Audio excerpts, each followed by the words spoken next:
Hi students, எல்லாருமே வந்து இப்போ ஒரு புது ஆட்சி மாற்றத்தில் நம்ம வந்து உட்கார்ந்துட்டு இருக்கிறோம். இது எல்லாத்துக்குமே வந்து ஒரு புதுவிதமான ஒரு அனுபவம், ஒரு முயற்சி. அதாவது 60 ஆண்டு கால அரசியல் வாழ்க்கை வந்து ஒரு 3 மணி நேரம் நம்ம படம் பார்த்துட்டு வருவோம் இல்லையா, அந்த மாதிரி வந்து நம்ம தமிழ்நாட்டில் நடந்து முடிஞ்சிருக்கு. அதாவது நம்ம சினிமாவில் தான் பார்ப்போம், அந்த 3 மணி நேரத்தை டக்கு டக்குன்னு வந்து ஆளை செட் பண்ணி எலெக்ஷன் வந்து முடிக்கிறது, அப்புறம் அவங்க வேட்பாளர்களை அறிவிக்கிறது, உடனே வந்து சிஎம் சீட்ல போய் உட்கார்றது, அந்த மாதிரி நம்ம படத்துல தான் பார்த்துருக்கோம். இப்ப நம்ம தமிழ்நாட்டுல வந்து இது வந்து ரியாலிட்டியா வந்து நடந்திருக்குது. அது மட்டும் இல்லாம வந்து இப்ப எல்லா மக்களும் வந்து பாமர மக்கள்ல இருந்து பணக்கார மக்கள் வரைக்கும், குழந்தைகள்ல இருந்து பெரிய ஆள் வரைக்கும் எல்லாருமே வந்து என்ன பண்ணிட்டாங்கன்னா அரசியல் வந்து பேச ஆரம்பிச்சிட்டாங்க. முக்கிய காரணம் வந்து சோசியல் மீடியா தான். யாரு எந்த தொகுதியில வந்து எந்த எம்எல்ஏ வந்திருக்காங்க, அந்த எம்எல்ஏ வந்து இதுக்கு முன்னாடி என்ன பண்ணியிருக்கிறாங்க, இனிமே இவங்க வந்தா அதுக்கப்புறம் நம்ம தொகுதிக்கு வந்து நல்லது பண்ணுவாங்களா அப்படின்னு சொல்லிட்டு எல்லாருமே வந்து அதாவது எல்லாருமே வந்து அவங்க வந்து ஆராய்ச்சி பண்ண வந்து ஆரம்பிச்சிட்டாங்க. இதுவே வந்து நம்ம ஒரு வெற்றிக்கான முதல் படி அப்படின்னு வந்து சொல்லலாம். அந்த சார்பில் வந்து நம்ம டிஎன்பிஎஸ்சி மற்ற போட்டித் தேர்வுகள் படிக்கிற மாணவர்களுக்கு வந்து ஒரு புதுவிதமான வந்து ஒரு குழப்பம் ஏற்பட்டுள்ளது. அதை வந்து என்கிட்ட வந்து சில பேர் வந்து கேட்டாங்க. என்ன ஃபர்ஸ்ட் கொஸ்டின் வந்து என்ன அப்படின்னா, இப்போ வந்து புது ஆட்சி வந்ததுனால நமக்கு வந்து டிஎன்பிஎஸ்சி சிலபஸ் வந்து மாறுமா அப்படின்னு சொல்லிட்டு ஃபர்ஸ்ட் கொஸ்டின். அதுக்கப்புறம் வந்துட்டு இதுக்கு முன்னாடி ஸ்கீம்ஸ்லாம் இருக்கு இல்லையா, அந்த ஸ்கீம்ஸ் வந்து அதாவது மக்களை தேடி முதல்வர், ஸ்டாலின் திட்டம், அது மாதிரி நிறைய வந்து மகளிருக்கு வந்து மகளிர் உரிமை தொகை திட்டம், அப்புறம் வந்துட்டு நிறைய வந்து ஸ்கீம் வந்து கொண்டு வந்தாங்க. சரிங்களா, அந்த ஸ்கீம்ஸ் எல்லாமே நம்ம மறுபடியும் நம்ம படிக்கணுமா, இல்லை வந்து இனிமே வந்து நம்ம தலைவர் அவர்கள் விஜய் அவர்கள் கொண்டு வந்த ஸ்கீம்ஸ் வந்து படிக்கணுமா அப்படின்னு சொல்லிட்டு ஏகப்பட்ட டவுட் வந்து நம்ம போட்டித் தேர்வர்கள் மத்தியில் வந்து இருக்குது. அது என்ன அப்படின்னு சொல்லிட்டு பார்ப்போம். அதுக்கப்புறம் வந்து இது ரிலேட்டடா இப்போ எலெக்ஷன் நடந்தது இல்லையா, இது ரிலேட்டடா வந்து கரண்ட் அஃபேர்ஸ் வந்து என்ன மாதிரி வந்து கொஸ்டின் கேட்பாங்க, இப்போ நம்ம எத்தனை பர்சன்டேஜ் வந்து நம்ம செலக்ட் ஆகிருக்கிறாங்க, இப்போ டிவிகே எவ்வளோ ஆகிருக்குது, அப்புறம் எதிர்கட்சி டிஎம்கே, அதுக்கப்புறம் ஏடிஎம்கே, பிஎம்கே, இந்த மாதிரி காங்கிரஸ், மார்க்சிஸ்ட், இந்த மாதிரி நிறைய சின்ன சின்ன கட்சிகள்லாம் வந்து இருக்குது. இவங்களோட இடங்கள் வந்து எத்தனை அப்படின்னு சொல்லிட்டு நம்ம ஃபுல்லாவே வந்து பார்ப்போம். ஃபர்ஸ்ட் வந்து பார்த்தோம் அப்படின்னா அரசு போட்டித் தேர்வுகளும் நம்மளோட தமிழக வெற்றி கழகமும். இதுல வந்து பார்த்தோம் அப்படின்னா நமக்கு வந்து பாதிப்பு அப்படின்னு சொல்லிட்டு பார்த்தோம் அப்படின்னா எந்தவித பாதிப்பும் இருக்காது. ஏன்னா நம்மளோட ஆனுவல் பிளானர் வந்து நம்ம டிசம்பர்லேயே வந்து அறிவிச்சிட்டாங்க. 2025 டிசம்பர்லேயே அறிவிச்சிட்டாங்க. குரூப் 1 எக்ஸாம், குரூப் 2 எக்ஸாம், அதுக்கப்புறம் வந்து குரூப் 4 எல்லாமே வந்து சொல்லிட்டாங்க. அது மாதிரி வந்து சிலபஸ் மாறணும் அப்படின்னா முன்னக்கூடயே வந்து சொல்லிடுவாங்க. மேபி வந்து அடுத்த வருஷம் வந்து நமக்கு வந்து ஸ்கூல் புக்ஸ் வந்து மாறலாம். ஏன்னா 2019 5 வருஷத்துக்கு ஒரு வாட்டி வந்து மாறணும். இப்போ வந்து 2019 வந்து மாறிச்சு. அதுக்கப்புறம் கொரோனா பீரியட்னால அதை அப்படியே கண்டினியூ பண்ணி சின்ன சின்ன மாற்றங்கள் மட்டும் கொண்டு வந்து இப்போ 2026 25 26 வரைக்கும் நம்ம கொண்டு வந்துட்டோம்.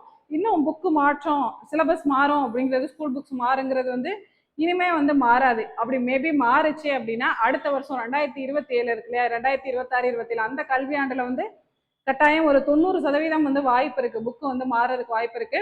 அதனால வந்து ஒரு 3 வருஷம் 4 வருஷம் 2 வருஷம் படிச்சுட்டு இருந்தீங்க, டிஎன்பிஎஸ்சி டெட்டு, அதுக்கப்புறம் வந்து பிசி எக்ஸாம், இது எஸ்ஏ எக்ஸாம், இதெல்லாம் படிச்சுட்டு இருந்தீங்க அப்படின்னா ரொம்ப நல்லா படிங்க. அதாவது பார்ட் டைமா படிச்சுட்டு இருந்தீங்க அப்படின்னா கண்டிப்பான முறையில வந்து வேலையை விட்டுருங்க. வேற ஏதாவது வந்து வேலைக்கு வந்து சோர்ஸ் தேடிட்டு முழு மூச்சா வந்து படிக்க உட்காந்து. ஏன்னா திரும்ப வந்து புக் வந்து எந்த அளவுக்கு வந்து மாறுது அப்படிங்கிறது வந்து நம்மளால சொல்ல முடியாது.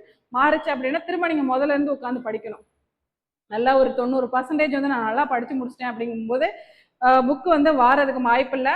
இந்த வரக்கூடிய எக்ஸாம் இப்போ வந்து இப்போதான் வந்து 2026 வந்து ஸ்டார்ட் பண்ண மாதிரி இருந்தது. ஜனவரி, பிப்ரவரி, மார்ச், ஏப்ரல் வந்துருச்சு, மேயும் வந்து வந்துருச்சு, ஏப்ரல் முடிஞ்சு மேயும் வந்துருச்சு. அதுக்கப்புறம் வந்து பார்த்தோம் அப்படின்னா ஒரு 8 மாசம் தான் இருக்குது. சரிங்களா, அந்த ஒரு 7 மாசத்துல வந்து நம்மளால எவ்வளோ இன்னும் வரக்கூடிய எக்ஸாம்ல வந்து நம்ம எவ்வளோ எஃபர்ட் போட முடியுமோ பார்த்துட்டு அது வந்து நம்ம வந்து பார்த்துக்கலாம். சிலபஸ் வந்து கண்டிப்பான முறையில மாறாது. ஸ்கீம்ஸ் அப்படின்னு சொல்லிட்டு பார்த்தோம் அப்படின்னா நிறைய ஸ்கீம்ஸ் வந்து அந்த முதலமைச்சர் பேர்ல இருக்க ஸ்கீம்ஸ் எல்லாமே, இப்ப ஸ்டாலினோட பேர்ல இருக்க ஸ்கீம்ஸ் எல்லாமே வந்து அந்த நேம் மட்டும் தான் சேஞ்ச் ஆகுமே தவிர ஸ்கீம்ஸ் எல்லாமே வந்து அப்படியே தான் இருக்கும். இப்போ ஃபார் எக்ஸாம்பிள் வந்து நம்ம அம்மா ஜெயலலிதா கொண்டு வந்த ஸ்கீம்ஸ் எல்லாமே நம்ம படிச்சுட்டு தான் இருக்கோம். ஆனால் அவங்க இப்போ இல்லை, அவங்க அதாவது முதலமைச்சராகவும் இல்லை, உயிரோடவும் இல்லை. ஆனால் அந்த ஸ்கீம்ஸை நம்ம வந்து மறக்கிறோமா? ஏன்னா மறக்க மாட்டோம். அந்த கொஸ்டின்ஸ் வந்து கேட்காமல இருக்கலாம், ஆனால் ஆப்ஷன்ல வேணா வச்சிருக்கலாம். ஆனால் நம்ம அதை வந்து மறக்காது, படிச்சதாவே இருக்கட்டும். அதனால வந்து அதை பத்தி நீங்க ஒரி பண்ண வேணாம். அதுக்கப்புறம் வந்து நம்ம இப்போ ஃபியூச்சர் சிஎம் மே 7ஆம் தேதி வந்து பதவி ஏற்கிறதா வந்து சொல்லியிருக்கிறாங்க. அவங்க என்ன புது ஸ்கீம்ஸ் வந்து என்ன கொண்டு வராங்களோ அதை வந்து கட்டாயமே வந்து நம்ம படிக்கணும். சரிங்களா, இதுதான் வந்து இப்போ இருக்க ஸ்டூடெண்ட்ஸ்க்கு வந்து 2 டவுட்டு. எனக்கு வந்து இந்த ஆட்சியில வந்து நான் வந்து இந்த ஆட்சி அரசாங்கத்துல வந்து நான் ஒரு அரசு அதிகாரியா வந்து பணியாற்றணும் அப்படின்னு நினைச்சீங்க அப்படின்னா இப்ப இருந்து தயவு செஞ்சு வந்து படிக்க ஆரம்பிச்சிருங்க. கண்டிப்பான முறையில வந்து வெற்றி வாய்ப்பு வந்து இருக்கும். சரியா? அதுக்கப்புறம் வந்து பார்த்தோம் அப்படின்னா இப்போ வந்து டிவிக்கே வந்து 108 இடங்கள் வந்து வின் பண்ணிட்டாங்க. சரிங்களா? இப்போ வந்து 234ல வந்து பார்த்தோம் அப்படின்னா 108 இடங்கள் வந்து வின் பண்ணிட்டாங்க. ஆனா நம்ம வந்து ஒரு சின்ன வந்து ஒரு இது என்ன அப்படின்னு சொல்லிட்டு பார்த்தோம் அப்படின்னா இப்போ 234ல வந்து பாதி 50% வந்து பார்த்தோம் அப்படின்னா 117 பிளஸ் 1 118, அதாவது அறுதி பெரும்பான்மை அப்படின்னு வந்து சொல்லுவாங்க. 118 இடங்கள் இருந்தாதான் வந்து அவர் வந்து முதலமைச்சரா வந்து அதாவது முதலமைச்சர் சீட்ல போய் உட்கார முடியும். சரிங்க? அவருக்கான ஃபுல் அதிகாரம் வந்து இருக்குது.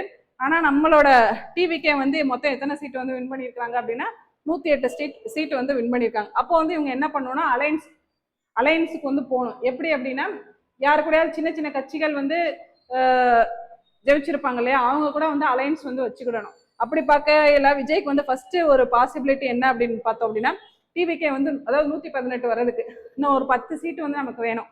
அப்படி இருந்ததுன்னா நம்ம பிஎம்கே பாமக அப்படின்னு வந்து சொல்லுவோம் இல்லையா, அவங்க ஒரு 5 சீட்டு, இந்தியன் நேஷனல் காங்கிரஸ் அவர் வந்து ராகுல் காந்தி வந்து முன்னாடியே வந்து அறிவிப்பு சொல்லிட்டார், நாங்க வந்து கூட்டணி வச்சுக்கிட தயார் அப்படின்னு சொல்லிட்டு அப்புறம் 5 சீட்டு வந்து கன்ஃபார்ம் ஆயிருச்சு. அதுக்கப்புறம் இன்னும் ஒரு 5 சீட்டு தான் தேவை. இது வந்து ஒரு ஃபர்ஸ்ட் பாசிபிலிட்டி. ஓகேயா?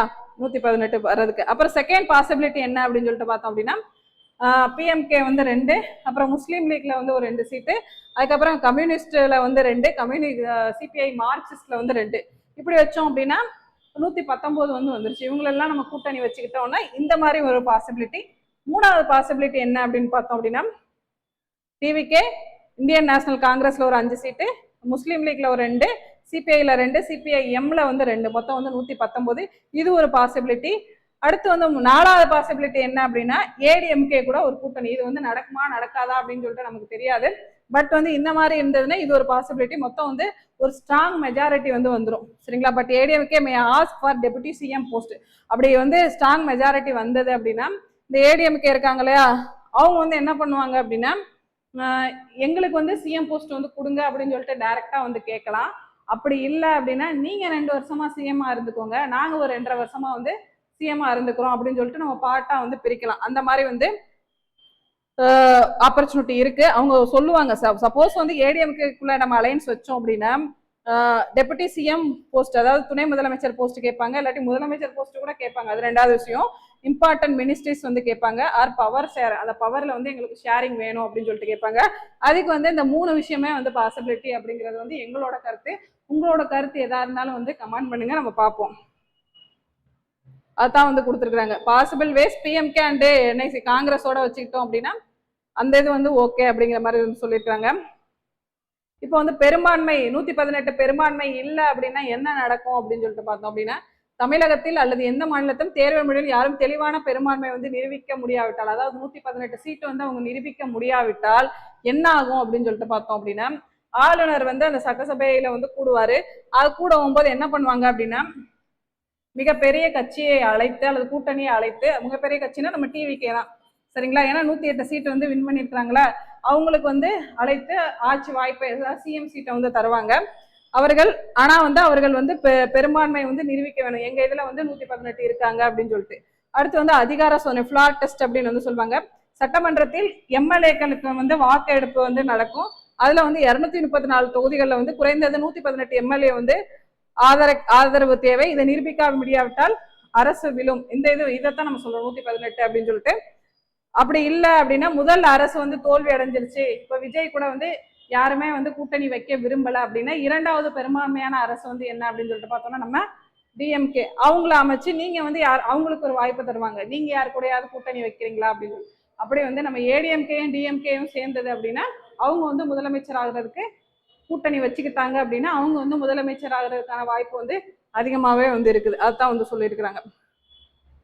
இதைத்தான் வந்து தொங்கு சட்டமன்றம், தொங்கு சட்டசபை, ஹங் அசம்பிளி அப்படின்னு வந்து சொல்றோம். யாரும் மெஜாரிட்டியை நிரூபிக்க முடியாவிட்டால் இதை வந்து ஹங் அசம்பிளி அப்படின்னு வந்து சொல்றோம். இது வந்து யாருக்கு போயிரும் அப்படின்னு சொல்லிட்டு பார்த்தோம்னா பிரசிடென்ட் ரூலுக்கு வந்து போயிடும். இது வந்து கருணாநிதி ஆட்சி காலத்துல 1977 வந்து இந்த மாதிரி வந்து பிரசிடென்ட் ரூல் வந்து நடந்தது. ஆர்டிகல் வந்து 356, இது வந்து முக்கியமான ஆர்டிகல். இதன்படி வந்து குடியரசுத் தலைவர் வந்து ஆட்சி வந்து பண்ணுவாங்க. சரியா? மறுபடியும் இந்த நிலை, அதாவது குறிப்பிட்ட டைம் வந்து கொடுப்பாங்க. இந்த நிலை வந்து மறுபடியும் நீடித்தால் வந்து அதிகபட்சமா வந்து மறு தேர்தல் வந்து நடக்கிறதுக்கு வாய்ப்பு இருக்கு அப்படின்னு வந்து சொல்றாங்க. அதே மாதிரி வந்து நம்ம தமிழக தேர்தல் முடிவுகள் நேற்று வெளியாச்சு இல்லையா, மொத்தம் வந்து 234 இடங்கள்ல வந்து டிவிகே வந்து எத்தனை 108 இடங்கள், திராவிட முன்னேற்ற கழகம் வந்து 59 இடங்கள், அது மாதிரி அனைத்து இந்திய அண்ணா திராவிடம் ஏடிஎம்கே வந்து 47, இந்திய தேசிய காங்கிரஸ் 5, பிஎம்கே பாட்டாளி மக்கள் கட்சி வந்து 4, 5, இந்திய ஒன்றிய முஸ்லீம் லீக் 2, இந்திய கம்யூனிஸ்ட் வந்து சிபிஐ சொல்றோம்ல அது 2, விடுதலை சிறுத்தைகள் கட்சி விசிகே அப்படின்னு சொல்லுவாங்க 2, இந்திய communist Marxist CPIM 2, Bharatiya BJP வந்து 1, தேசிய முற்போக்கு திராவிட கழகம் டிஎம்டிகே 1, அம்மா மக்கள் முன்னேற்ற கழகத்துல வந்து 1, மொத்தம் வந்து 234 சீட் வந்து வின் பண்ணியிருக்கிறாங்க. அதான் அந்த ராகுல் காந்தி வந்து நேத்தே வந்து சொல்லிட்டாப்ல, எங்களுக்கு வந்து நிபந்தனை, விஜய்க்கு வந்து நிபந்தனையற்ற வந்து ஒரு வாய்ப்பு நாங்க வந்து தரோம், எங்களோட ஆதரவு தரோம். அப்படின்னா என்ன அப்படின்னா, அவங்களோட சீட்டு 5 சீட்டு வின் பண்ணியிருக்காங்களா, 5 எம்எல்ஏ சீட்டு வின் பண்ணியிருக்காங்களா, அவங்க வந்து என்ன பண்றாங்கன்னா இவங்க விஜய் கூட வந்து கூட்டணி வந்து சேர்ந்துக்கிறாங்க. அதைத்தான் வந்து சொல்லியிருக்கிறாங்க. நெக்ஸ்ட் வந்து மே 7 வந்து பதவியேற்க திட்டம், சென்னை நேரு உள் விளையாட்டு அரங்கில் பதவியேற்பு விழா வந்து நடைபெறுது அப்படின்னு வந்து சொல்லியிருக்கிறாங்க. இதுதான் வந்து இப்போதைக்குள்ள நிலைமை. சரிங்களா, இப்போதைக்கு தேர்தலில் வந்து இப்போ கரண்டா நடந்துட்டு இருக்கிற சிச்சுவேஷன் தான். அதுக்கப்புறம் வந்துட்டு தொங்கு சட்டசபை அப்படின்னா ஹங் அசம்பிளி அப்படின்னு சொன்னோம் இல்லையா, அப்பதான் பார்த்தோம் பெரும்பான்மை, அதாவது கூட்டணி பேச்சு, அதாவது கூட்டணி பண்ணி 118 வந்து பெரும்பான்மை வந்து வரணும். இதைத்தான் இதுக்கு கீழே வந்தது அப்படின்னா அது வந்து ஹங் அசம்பிளின்னு சொல்லுவாங்க. இதைத்தான் வந்து முக்கியமா வந்து சொல்றாங்க. ஓகேவா, இதனால வந்து நம்ம டிஎன்பிசி படிக்கிறோம் இல்லையா, அவங்களுக்கு வந்து எந்தவித பாதிப்பும் வந்து நடக்காது. ஏன்னா என்னன்னா புதுசா வர ஸ்கீம்ஸ், இப்ப விஜய் வந்து கொண்டு வந்திருக்கிறார் இல்லையா, சொல்லியிருக்கிறாங்க அன்னபூரணி 6 திட்டம், அதாவது வீட்டு மகளிர்களுக்கு வந்து 6 இலவச கேஸ் சிலிண்டர் வந்து தராங்க, அப்புறம் 200 யூனிட் வந்து இலவச மின்சாரம், அப்புறம் மகளிர் உரிமை தொகை வந்து 2500, அதுக்கப்புறம் வந்து 1 பவுன் தங்க செயின் பட்டுப்புடவை, அதுக்கப்புறம் பிறந்த குழந்தைகளுக்கு வந்து மோதிரம், அந்த மாதிரி வந்து நிறைய ஸ்கீம்ஸ் வந்து இப்போதைக்கு வந்து தேர்தல் அறிக்கையில வந்து இதெல்லாம் சொல்லியிருக்கிறாங்க. அதுக்கப்புறம் வந்து ஆட்சிக்கு வந்தோடனே நிறைய சேஞ்சஸ் வந்து இருக்கும், நிறைய திட்டங்கள் வந்து நமக்கு வரும். ஒரு மக்கள் வந்து ஒரு பெரிய எதிர்பார்ப்போட நமக்கு நல்ல காலம் பறந்துருச்சு அப்படிங்கிற ஒரு பெரிய எதிர்பார்ப்போட வந்து காத்துட்டு இருக்கிறாங்க. அதன்படி வந்து நம்ம தமிழகத்துல வந்து புது ஆட்சி மாற்றம் வந்து நடக்க போகுது. எல்லாருமே வந்து அதை பொறுத்திருந்து பார்ப்போம். வேற ஏதாவது வந்து இது லீடிங்ஸா வந்து தகவல் தேவைப்பட்டது அப்படின்னா நீங்க கமெண்ட் பண்ணுங்க. கண்டிப்பா வந்து அடுத்த வீடியோல பார்ப்போம். நன்றி.